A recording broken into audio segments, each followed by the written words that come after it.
Hey, this is Onion, and we're back with the Final Fantasy XIV online playthrough, main story quest, fast play.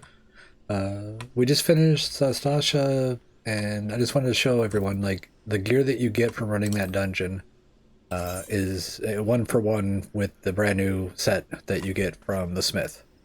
And they're available outside the dungeon, so it's worth it to run that for 10 minutes to get all your gear instead of trying to fight through these 3 dungeons to get a set that might be comparable. Like this and level 1. Alright, same thing as before. We're going to run through with just a party. We're not going to use the NPCs or trust, and we're going to go fast. Not going to narrate, but we are going to watch cutscenes. Thanks.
We might have been able to force that, but the white mage wasn't close enough.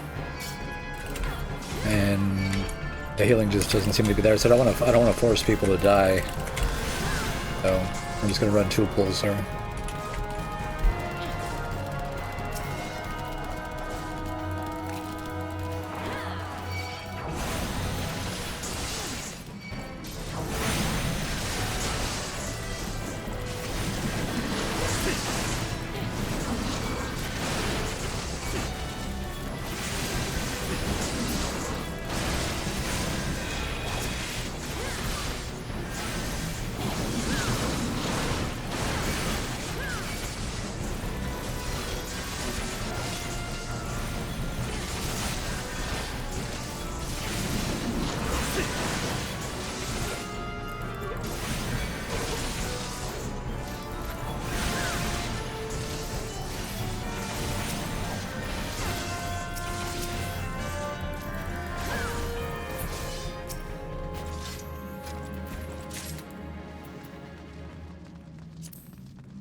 Who summons me from the void to reside within this crude vessel?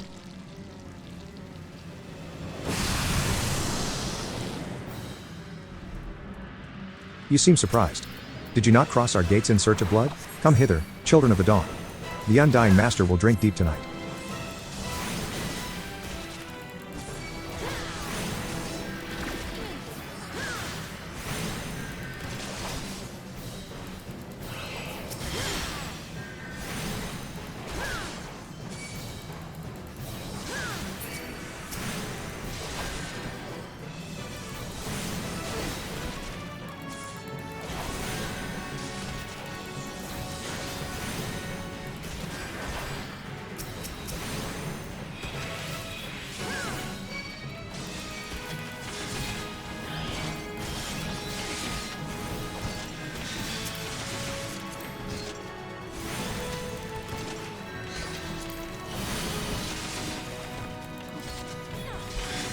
Now the healer's just cure spamming, which is fine. They played monk for a while, but I'm not sure if they're mad.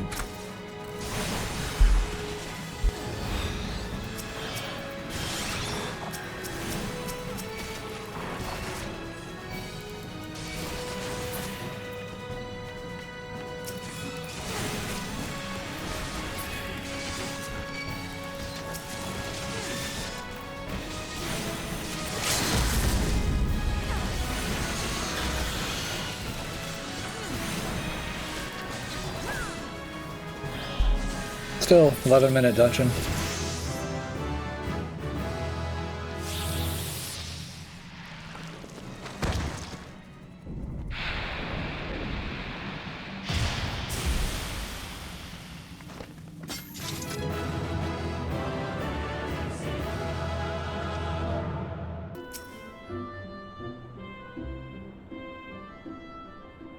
Welcome back, Onion.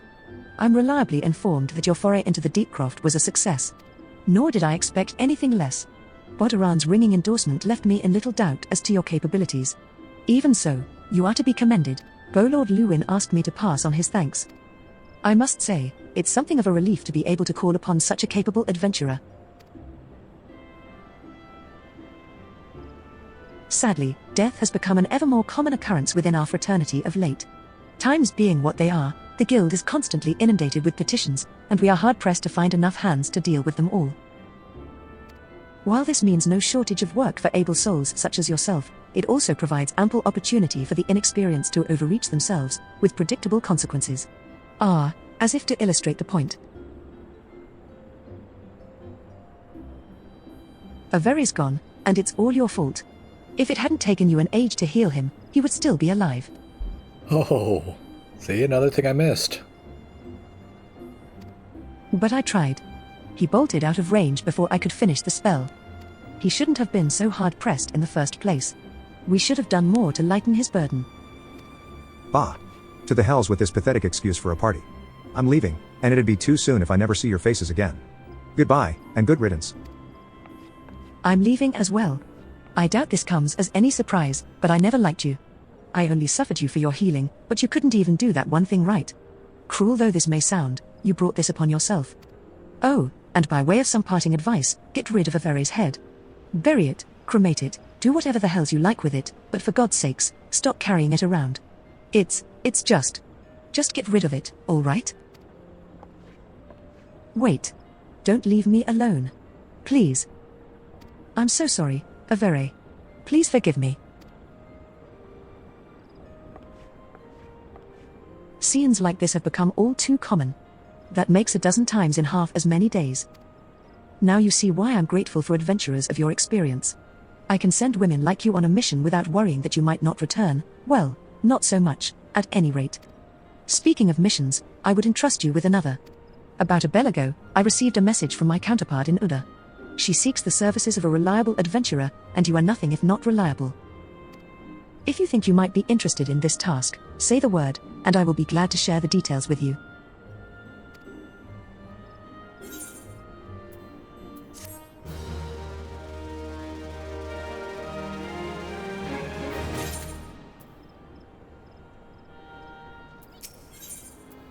So, you're not averse to taking a little trip? Wonderful. As I mentioned earlier, the request comes to us from the Adventurers Guild in Uda. Once you arrive, seek out Momodi, the proprietress of the Quicksand. Think of her as the Sultanate's version of myself. Chances are she'll send you into the midst of danger, but I have every confidence that you will pull through unscathed. Now, off you go, Onion, and good luck. Welcome to the Quicksand, friend. I'm a tad busy right now, if you wouldn't mind showing yourself to. Oh, it's you, Onion. And there I was, spouting the same tired line. Moon sent word that you'd be reporting for duty. She also made a point of calling you the adventurer of the moment. That ain't no small praise, coming from her, but you didn't come all the way here to listen to my prattle. Doubtless you're eager to get started, so let's talk business, shall we?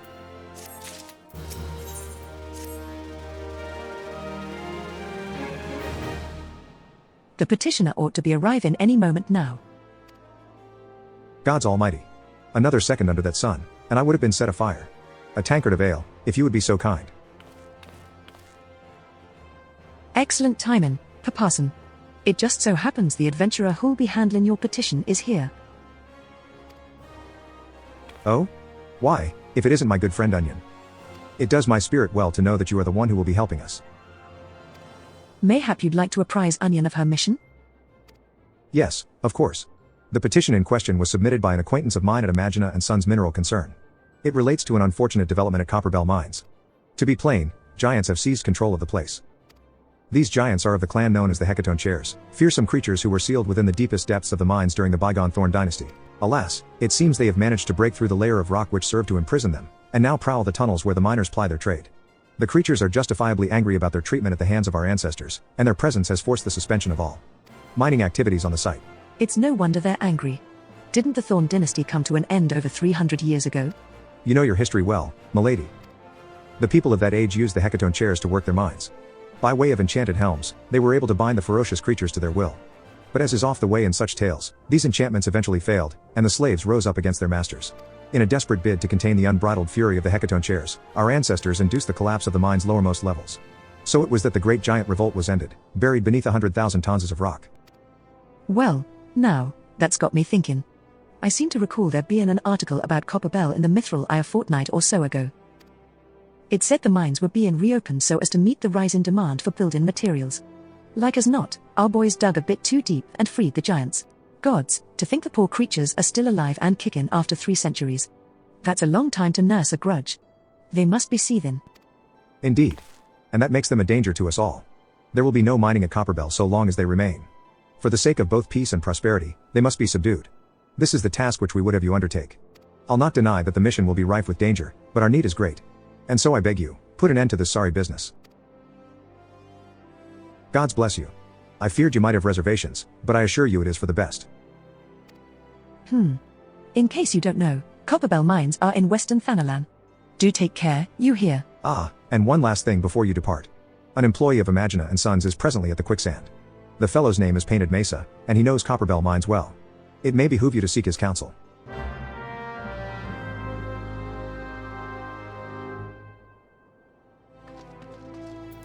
Looking for Painted Mesa?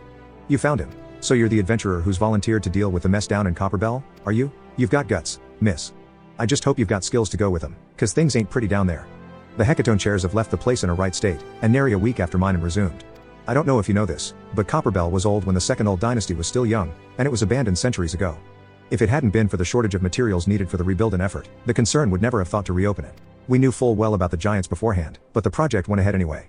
I mean, nothing could possibly survive being buried under a mountain's worth of rock for 3 centuries, right? Wrong. Our miners dug up more than they bargained for. One swing of the pickaxe too many, and they found themselves in the company of giants. Unless we can subdue them, the nation's glorious recovery'll grind to a halt for one of aught to build with. The stone torches are keeping watch over the entrance in case the giants fancy some sunlight and fresh air. One of them will be able to show you the way in. The hope of the nation's resting on you, friend. Best of luck.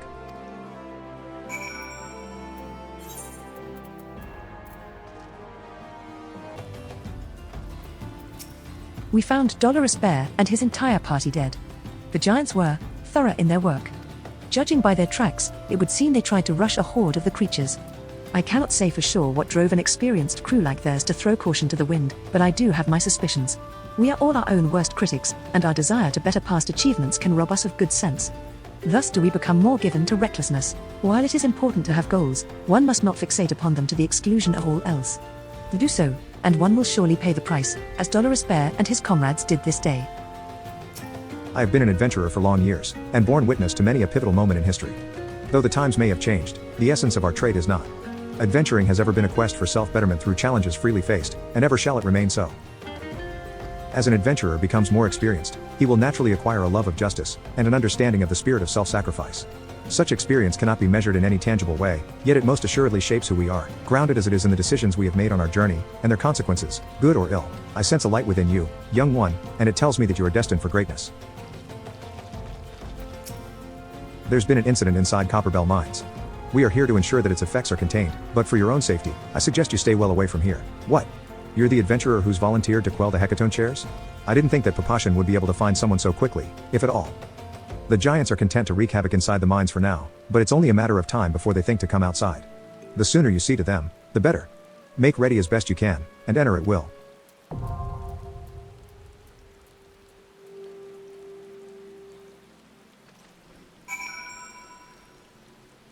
Alright, we're going to pause here.